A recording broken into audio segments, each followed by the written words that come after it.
Hola, bueno, continuando con el video anterior, acá lo que voy a tratar de explicar es cómo las potencias, ¿se acuerdan que veníamos hablando de la revolución industrial y vimos que la revolución industrial se inicia en Inglaterra, pero que a mediados del siglo XIX, por ahí por el 1850, nuevas potencias empiezan a también otros nuevos países, primero en Europa, luego Estados Unidos y Japón fuera de Europa, también empiezan a tener su propia revolución industrial.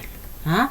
Por lo tanto, lo que va a empezar a suceder es que estas potencias industriales, sobre todo las potencias europeas, estoy hablando fundamentalmente de Inglaterra, de Francia, de los Países Bajos, de Alemania y del norte de Italia, ¿no? Esas van a ser las zonas como más industrializadas de Europa, van a empezar a competir entre ellas. ¿Tá? Cuando era solo Inglaterra, evidentemente no tenía competidores, pero ahora hay otros países europeos que también van a tener sus propias industrias, por lo tanto van a empezar a competir entre ellas fundamentalmente en dos ámbitos. Uno, en el tema de la materia prima. ¿Qué es la materia prima? La materia prima es todo lo que se extrae de la naturaleza, ¿tá? Y que puede ser consumido tal como se extrae de la naturaleza o puede ser industrializado o manufacturado de alguna manera. Por ejemplo, la lana, ¿verdad?, que se extrae de las ovejas, es una materia prima, es algo que se extrae de la naturaleza. Pero generalmente no podemos usarla las personas, los seres humanos no usamos la lana así como se extrae de la naturaleza, sino que necesita un proceso de transformación. Esta transformación puede ser artesanal, ¿verdad?, o industrial. ¿Ah? ¿Qué es lo que convierte a esa lana recién extraída de la oveja, sucia, etcétera, en un producto comercializable, como puede ser una madeja de lana, un buzo, una tela hecha con lana, etcétera? ¿Ah? Y bueno, así con un montón de otras materias primas. Pensemos en la madera, la leche, un montón de cosas que se extraen de la naturaleza, pero para poder ser consumidos necesitan ser manufacturados, ser transformados por la mano del hombre. ¿Ah? Entonces, para todas las industrias, todas las industrias tienen materias primas que necesitan ser transformadas, o sea, materias primas de base. Desde la industria automotriz hasta la industria de los químicos, hasta la industria de la siderurgia, que es la industria del acero. Todas las industrias necesitan materias primas de base para poder producir lo que cada industria produce. Y otra cosa que necesitan las industrias, los países industrializados, es que haya compradores. No les basta solamente con los compradores que puedan tener en sus propios países. Necesitan exportar, vender a otros países lo que producen, ¿ah? Que cada vez es más. Entonces, ¿cómo se resuelve esto? Bueno, con un proceso que empieza, que es muy...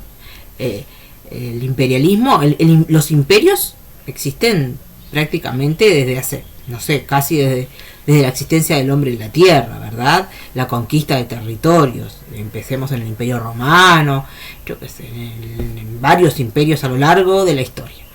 Pero el imperialismo, esta palabra imperialismo, se denomina al momento, durante la revolución industrial, en que las potencias industriales salen a conquistar territorios para poder abastecerse de materia prima y además para poder conseguir compradores de sus productos. ¿Ah? Imperialismo le llamamos a eso, específicamente a eso. ¿Ah? Y empieza a mediados del siglo XIX, generalmente se toma sobre todo al año 1870 como el momento en que las grandes potencias industriales empiezan a conquistar territorios en varias partes del mundo.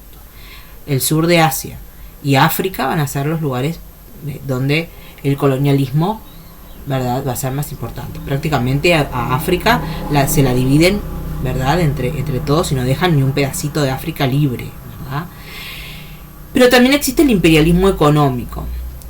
Para decirlo de alguna manera sencilla, el imperialismo económico es aquella influencia, aquel poder económico, no político, ¿verdad? No es la conquista de territorio, pero sí es una conquista económica que hacen las potencias sobre otros países. Por ejemplo, en América Latina. ¿Ah? Vamos a ver que en el siglo XIX los países de América Latina son libres, son independientes, no fueron conquistados ni colonizados por Inglaterra ni Francia, etcétera. Se habían liberado ya de la corona española, eran países independientes. Sin embargo, vamos a ver cómo ya a finales del siglo XIX van a entrar en lo que se llama el imperialismo económico. Aunque no son colonias de Inglaterra, por ejemplo, sí van a depender económicamente de estas potencias. Fundamentalmente en América Latina, la potencia que va a tener más poder y más fuerza desde el punto de vista económico va a ser Inglaterra. ¿Tá? Es como si dijéramos, a comienzos del siglo XX hasta mediados del siglo XX, este lugar lo va a ocupar Estados Unidos para América Latina. ¿Ah? No le hace falta a Inglaterra conquistar América Latina, sino que con el poder económico que tiene en América Latina ya va a ser suficiente. Después vamos a ver cómo funciona este sistema. ¿Ah? Bueno, este sistema imperialista va a provocar fuertes competencias entre las potencias. ¿Por qué? Porque aquel país que tenga mayor cantidad de territorios, sobre todo colonias, ¿tá? O sea, que conquiste territorios, que tenga colonias, va a tener más resuelto o mejor resuelto el tema de la materia prima y el de los compradores. ¿Cuál es el país que tiene mayor cantidad de colonias? Bueno, Inglaterra, ¿tá? La gran potencia industrial y es la gran potencia también imperial, el imperio británico, ¿tá? Tiene colonias en todas partes del mundo. Luego le siguen Francia, Bélgica, Holanda, todos van a tener colonias, ¿no? Pero la gran potencia del siglo XIX es Inglaterra. Y ahí, sobre todo, va a haber mucha competencia con las nuevas potencias industriales, con Alemania, con Italia, con Japón, que son países pequeños, que necesitan mucha materia prima y que necesitan también compradores porque son países pequeños pero industrializados. Fuera de esta competencia va a estar Estados Unidos. Estados Unidos no se mete tanto en este tema de colonias. ¿Por qué? Y bueno, porque tiene prácticamente para sí, después lo vamos a ver bien, las islas del Caribe y Centroamérica es un lugar en donde Estados Unidos extrae mucha materia prima sin ningún problema. Y luego Estados Unidos es un país muy grande, con mucha riqueza natural, que hasta determinado punto fue autosustentable. ¿Tá? Después vamos a ver bien. O sea, no necesitaba extraer materias primas de otras partes porque tenía gran cantidad de materia prima dentro de su territorio, que es casi un país como un continente grande, ¿no? Lo mismo pasaba con los compradores.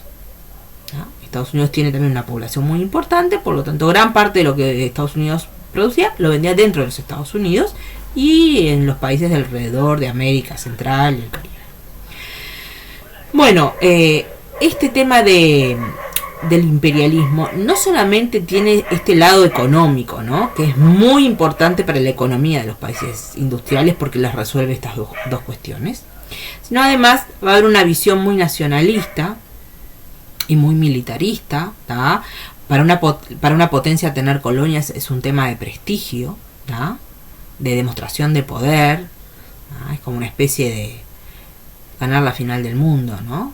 Tener el país que tenía más colonias era considerado el mejor, el más culto, el más civilizado, ¿verdad? El más poderoso, por lo tanto daba mucho prestigio a los gobiernos de esos países. De alguna manera eliminaba la competencia entre ellos, porque si yo tengo materias primas y compradores que obtengo de mis colonias, lo que hago es eliminar esos dos problemas. Y sobre todo bajan mucho los costos de la producción, porque la materia prima que necesito la puedo extraer de las colonias que tengo, ¿tá?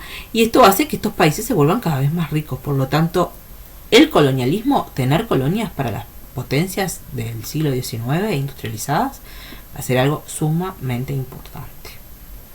No sé si se entendió. Si no entendieron algo de lo que traté de explicar acá, me pueden hacer preguntas en el YouTube o me pueden hacer preguntas en cualquiera de las dos plataformas.